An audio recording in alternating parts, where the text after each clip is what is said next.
किसी सामने वाले बंदे को चुप कराने के लिए आपको कभी कभी एक कदम ऐसा उठाना पड़ता है जहाँ पे ये चीज़ ख़त्म होना ज़रूरी है।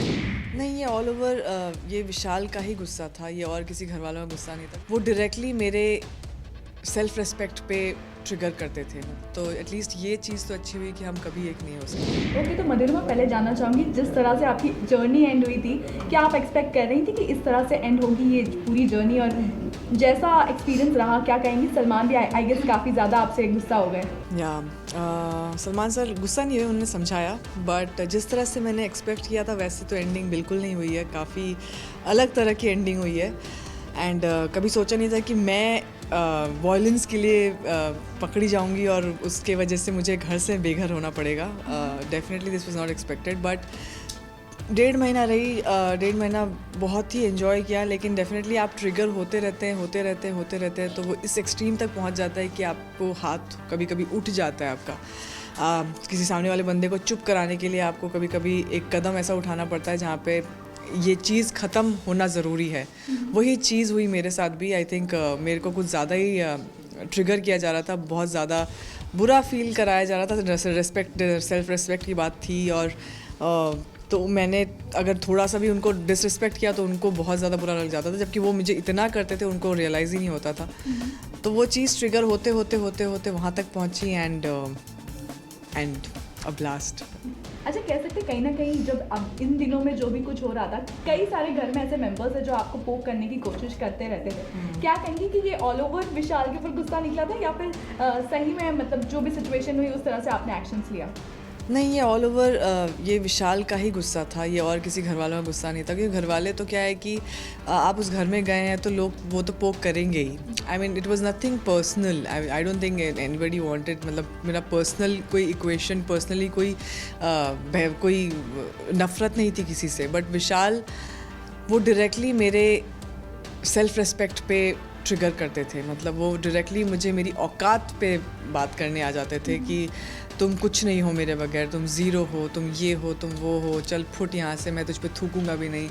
तो ये चीज़ बहुत ज़्यादा उन्होंने हालांकि ये चीज़ें थोड़ी बहुत पहले भी दिखाई हैं अपनी ये हरकत, बट आप कभी कभी क्या है कि इग्नोर कर देते हो। चलो ठीक है, आप कभी कभी गुस्से में इंसान बोल देता है ऐसा, तो आप इग्नोर। लेकिन फिर वही चीज़ घर में भी आई थिंक अपनी धज्जियाँ उड़ाने ही एक तरह से गई थी मैं शायद अपने उस घर पे। लेकिन ये है कि मुझे रियलाइज़ हुआ कि ये इंसान मेरे लिए बहुत गलत है। नहीं तो मैं शायद उनके, अगर मैं नहीं गई होती बिग बॉस हाउस के अंदर, तो मैं शायद उनके वापस आने का इंतज़ार कर रही होती कि शायद हम फिर से एक हो जाएं। तो एटलीस्ट ये चीज़ तो अच्छी हुई कि हम कभी एक नहीं हो सकते। मधुरिमा, जब आप सोचती हैं घर के बारे में जाने की बात हो, चप्पल से भले ही आपने जो भी मारा था वो एक तरह से जस्टिफाइड हो गया था। हाँ। लेकिन ये वाली बात आई गेस जस्टिफाई आप नहीं कर पाई, तो व्यूअर्स के सामने कहीं ना कहीं एक बैड इमेज आपकी चली गई। तो किस तरह से आप कहना चाहेंगे कि वो जिस हीट ऑफ द मोमेंट था, या फिर क्या आपको लगा?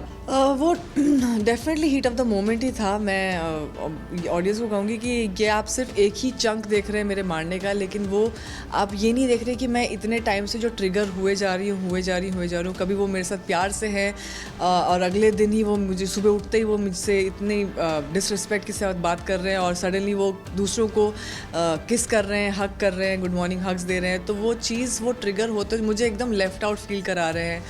मुझे 2 हफ्ते का नॉमिनेशन दंड दिलवा दिया बिग बॉस हाउस से। इसका मतलब इट्स क्लियर कि आप चाहते ही नहीं कि मैं उस घर में रहूं। तो वो आप मुझे जानबूझ के ट्रिगर कर रहे हो, और आप मुझे कोशिश कर रहे हो कि मैं कोई ऐसी हरकत करूं जिससे मैं इस घर से या तो बेघर हूं या तो मैं कुछ करूं ऐसा, और वो चीज़ करने में आप कामयाब रहे।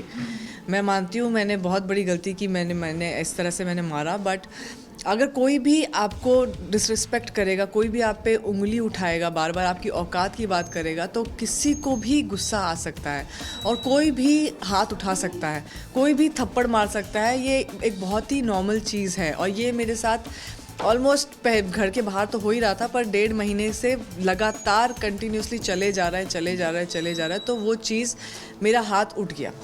तो उसका मैंने बस अपना स्टैंड लिया। मुझे उस वक्त जो सही लगा मैंने वो किया, और आई डोंट थिंक मैं गलत हूँ। मुझे उस वक्त अपने आप को स्ट्रॉन्ग रखना था, और एक स्टैंड लेना था अपने लिए, और मैंने लिया। अच्छा, आपसे एक चीज़ जानना चाहूँगी, जैसे आप अभी घर के बाहर हैं, क्या लगता है कि विशाल को भी घर से बाहर हो जाना चाहिए था, या क्या फिर आपको लगता है, क्योंकि उन्होंने तो काफ़ी ड्रामे भी किए घर में कि वो छोड़ना चाहते हैं, और फिर जो भी चीज़ें हुई, क्या लगता है कि कितना फेयर था ये कि आप बाहर हैं और वो अंदर हैं? देखिए, वो मेरे से पहले से हैं, इस गेम में घुसे हुए हैं, तो फेयर और नॉट फेयर का मैं कुछ ज़्यादा, अनफेयर का मैं कुछ ज़्यादा कह नहीं पाऊँगी, बट डेफिनेटली गलती ज़्यादा मेरे उससे हुई है, क्योंकि पानी फेंकना फिर भी आप अवॉइड कर सकते हैं कहीं ना कहीं, लेकिन वो इंस्टिगेशन है, बहुत गंदा इंस्टिगेशन है किसी के लिए भी। लेकिन वो वॉयलेंस नहीं है, वॉयलेंस जो किया था वो मैंने किया था, मेरी तरफ से था, मैंने मारा है, जो रूल्स के मुताबिक गलत है, बिग बॉस हाउस के रूल्स के मुताबिक, तो इसी वजह से मुझे निकाला गया और उन्हें रखा गया। एक चीज़ जानना चाहूँगी, कहीं ना कहीं एक बॉन्ड भी दिखा था बीच में आप दोनों का, जहाँ सबको लगा था कि अब शायद विशाल और मधुरिमा साथ हो जाएंगे, जहाँ आपके मॉम को भी लगा था कि शायद अब वो अच्छा खेलेंगे दोनों, तो क्या लगता है कि किस तरह का बॉन्ड था ये, और जिसमें थोड़ा सा फ्लर्टी एक्ट भी था, जहाँ सिद्धार्थ आप कहीं ना कहीं फ्लर्ट करते थे, तो ये सारी चीज़ों के एक्सपीरियंस के बारे में क्या कहेंगे? आई थिंक बहुत ही अच्छा था हमारी बॉन्डिंग, मुझे जहाँ तक लगा था जैसे होनी चाहिए वैसी हो रही थी, लेकिन कहीं ना कहीं मुझे लगता है कि विशाल को मुझ पे भरोसा नहीं था, उन्हें दूसरे लोगों पे ज़्यादा भरोसा था, और वो दूसरों के साथ ज़्यादा बॉन्डिंग रखना चाहते थे रादर देन मेरे साथ। वो चीज़ फिर मुझे थोड़ी बुरी लगने लग गई थी। जब दोस्त बने हो तो दो साथ रहते हैं, जब तक चल रही है गाड़ी चलाएंगे, नहीं चली तो कोई बात नहीं, लेकिन ऑब्वियसली उनके लिए शो ज़्यादा इम्पॉर्टेंट है, उनके लिए उनका सोलो वो परफॉर्मेंस ज़्यादा इम्पॉर्टेंट है, इसलिए उन्होंने अपने बारे में ही सोचा, और यही चलता रहा। एंड उस वक्त जो बॉन्डिंग थी बहुत ही खूबसूरत थी, बहुत ही मज़ा आया। And Siddharth was also fun, उन्होंने बहुत मस्ती बीच में करने की कोशिश की, उन्होंने देखा बीच में मैं थोड़ा सा लेफ्ट आउट फील कर रही हूँ, तो वो कोशिश कर रहे थे मुझे थोड़ा एंटरटेन करने के लिए और फन मोमेंट्स लाने के, तो एंड इट वाज मुझे भी बहुत मज़ा आ रहा था, एंड वी एंजॉयड इट। कह सकते हैं सिद्धार्थ के साथ जितना भी बॉन्ड था, तो वो सारी लड़कियों के साथ घर में थोड़ा सा कुछ ना कुछ फ्लर्ट करने की कोशिश कर रहे हैं, तो is he playing as a trick और व्हाट इट इज़?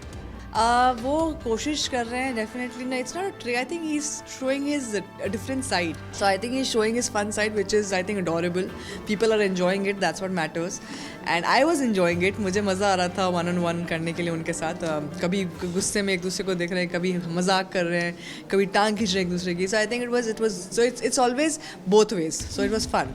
ओके, अब जानना चाहूँगी, फैमिली वीक था तो आप कितना एक्सपेक्ट कर रही थी कि कोई आए और नहीं आए उसके बाद, और वहीं फैमिली वीक की वजह से जितने भी लव एंगल्स आई गेस घर में थे, उनको कहीं ना कहीं बहुत ट्रिगर पड़ी है उनके ऊपर, क्योंकि पारस की मॉम शायद नहीं लाइक कर रही थी, मायरा की मॉम ने नहीं लाइक किया, तो क्या लगता है कितना ज़्यादा उनको इफेक्ट करने वाला है ये?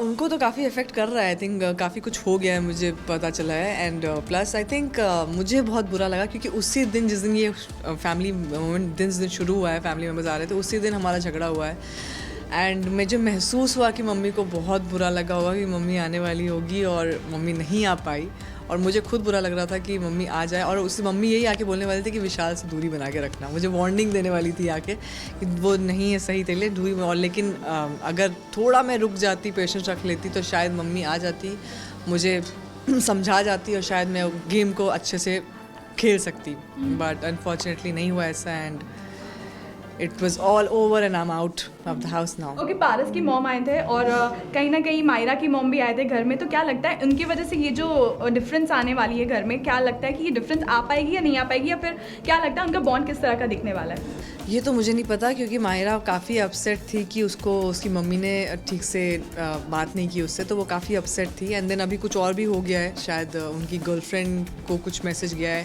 सो आई हैव नो आइडिया अब वो माहिरा उस चीज़ को कैसे लेती है, क्या करती है, पारस कैसे रिएक्ट करता है, आई हैव नो आइडिया उनका बॉन्ड का क्या होगा। लास्टली व्यूअर्स से क्या कहेंगे अपनी तरफ से, किस तरह का मैसेज देना चाहेंगे, और क्या उन्हें कहेंगे कि क्या जो भी हुआ किस तरह से हो गया? मैं यही कहूँगी कि थैंक यू सो मच, आप सबने इतना सपोर्ट किया। अनफॉर्चुनेटली मेरे साथ मैंने जो हरकत की है वो काफ़ी शर्मिंदगी है उस चीज़ की, मुझे नहीं होनी चाहिए थी, मुझे थोड़ा कंट्रोल कर लेना चाहिए था, लेकिन उस वक्त हीट ऑफ द मोमेंट में आई थिंक ये किसी भी इंसान से गलती हो सकती है, शायद आपसे भी हो सकती है, कभी कभी कोई इंसान कुछ ज़्यादा ही पोक कर देता है, इंस्टिगेट कर देता है, आपको इतना ज़्यादा नीचा दिखा देता है कि आपका हाथ उठ जाता है, वही हुआ मेरे साथ उस वक्त। तो मैं बस आप सबसे माफ़ी मांगना चाहूँगी कि आपको वो चीज़ देखनी पड़ी, और मैं बहुत शर्मिंदा हूँ उसके लिए, and thank you so much for loving me once again.